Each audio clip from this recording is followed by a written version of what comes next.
Okay, so when she was singing Lord You Are Good, visually, I saw that we were in the jungle. We were in the jungle, but we were in all sorts of different types of environments and different types of things. What he did was he was sitting on the throne. I was sitting next to him. I was looking at him. I was looking at all the things going on in his eyes, because every time I see God and look in his eyes, there's so much going on there, because he can see all things, big and small. So his eyes are racing. Not that his eyes are racing like this, but that there's stuff that he's saying that he can see all things, right?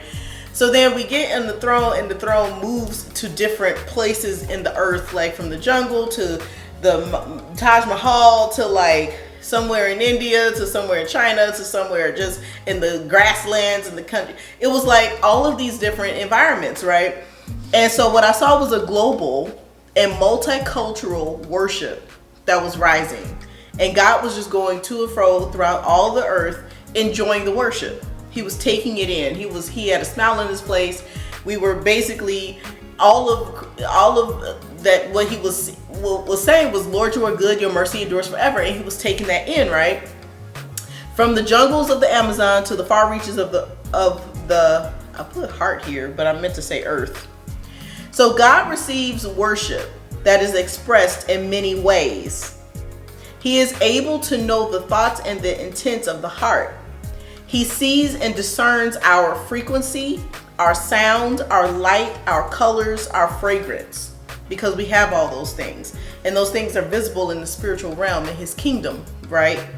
And so he doesn't look at how we're worshiping. He doesn't look at how we're singing, or whether we're raising our hands, or whether, you know what I'm saying, we're sitting down and being somber in worship. What he sees is the thoughts and intents of your heart. And he knows your motives, and he knows your motivations, and he knows the colors and the sound, and you know, the light and the darkness. He knows all of those things that speak volumes about us that we don't realize here on, you know, in the physical realm, but each one of us has these things. So he's looking at that, and it's more about our inner view. It's more about this inner view of us, the spiritual view of us, than about our outward expressions or our appearances, how we dance or how we sing, or, you know, all of that stuff, because he knows where it's actually coming from, what the root of all of this is.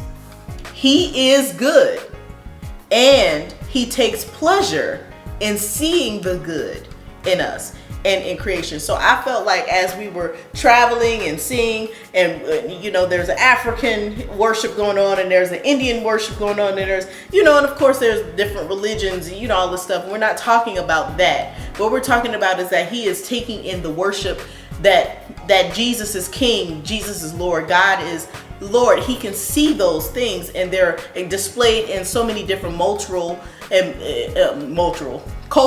multicultural ways that he can take that in, and he sees it, and he enjoys the goodness that is within us. He enjoys the goodness that is in creation.